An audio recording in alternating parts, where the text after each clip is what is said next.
Hi you guys, back with another entry for the 12 days of anime. Um, this time I'm going to be talking about a series that was releasing in the UK, and I couldn't wait for it to be released in the UK. In fact, I did an unboxing it on my channel, and the core element of this anime was music. And I know it's supposed to be one of the most tear-jerking anime out there, which made me really keen, really interested. And when I found out it was being released in the UK, I held off on watching it until I bought the Blu-ray.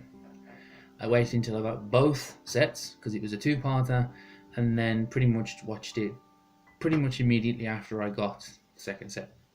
And that box set is YLIA in April. So, what is YLIA in April? YLIA in April is kind of overcoming adversity. I can't remember the characters, I do apologise. I'll see if I can think of their names as I go through this. We basically have a piano prodigy that has a history, so to say,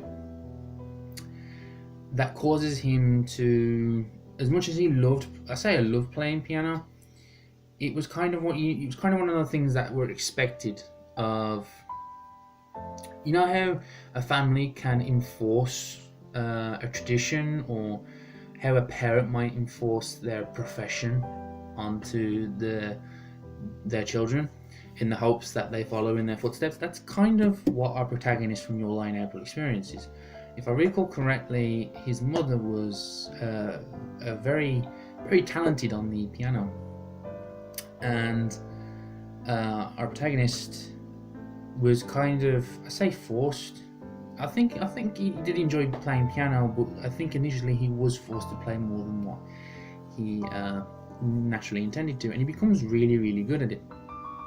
But he goes through an experience in his life that causes him to steer clear of initially a piano, and it's basically exploring that tale of him trying to get back into a passion that he once left, and come to terms of how he feels and the situation of past events, that he needs to overcome this hurdle in order to get back into being passionate and enjoying playing music.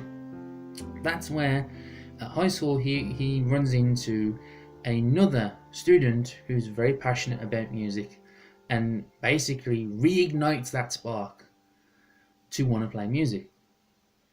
And it's about him, I think she sets up this goal for him in order to play recitals, to get back into it and get his name back out there,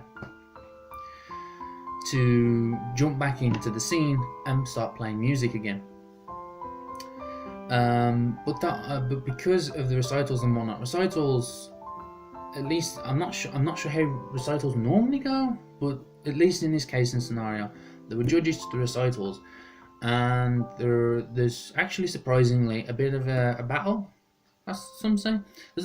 Battle, competition, that's the word I'm looking for, competition between other entrants in the recital, and there's two in particular that we take interest in, that they've tried hard over the years to surpass our protagonist. I'm really sorry I don't remember names. And they find out he's coming back, and they're looking forward to challenging him again. But obviously he's trying to overcome his adversity with playing the piano as well as in public. So it's a really good overcome adversity kind of tale. And it also delves into a bit of romance, but not eccentric amounts, not as much as I thought. It definitely is more heavily influenced in music, but there is some romance elements in it as well. But it is more heavily influenced on the music side of things and overcoming adversity than what it is the romance, which I wasn't quite too expecting too much, and it didn't become the tearjerker that I really wanted. But because it's music, it sounds gorgeous. The recitals sound brilliant, and the soundtrack, it sounds gorgeous. I'll probably put in one track. I can't remember what it is, my lie or something, like Kashino Uso or something like that. Absolutely gorgeous. Love the soundtrack. Sounds great, and you get to explore classical numbers as well. Even Claire de Lune, I think it's called Claire de Lune or something like that. Love that. It's the only one I can think of, but there are other classic tracks featured. I do like a bit of classical myself, and I'm a sucker for piano and strings. But piano is heavily featured in here, and it sounds absolutely great. Love it. It sounds brilliant. So definitely check out YLIA in April if you haven't done so. It's overcome adversity, overcoming, despite the fact he has a passion for it, it definitely has to be a case of overcoming adversity with a side of romance. Yeah, so YLIA in April. Highlight 2017, as it was one of the series I was really looking forward to owning and checking out for myself. Not as good as what I was hoping, but still very much a series I could sit down and watch and rather enjoy, especially musically. Very much one of those kind of shows. I'm a sucker for a good soundtrack. I really do like a good soundtrack. So, YLIA in April. Great series. Let me know if you guys checked it out or you're even remotely interested in seeing YLIA in April. So that concludes the video on YLIA in April, guys. Thanks for checking out my video, and as always, take care.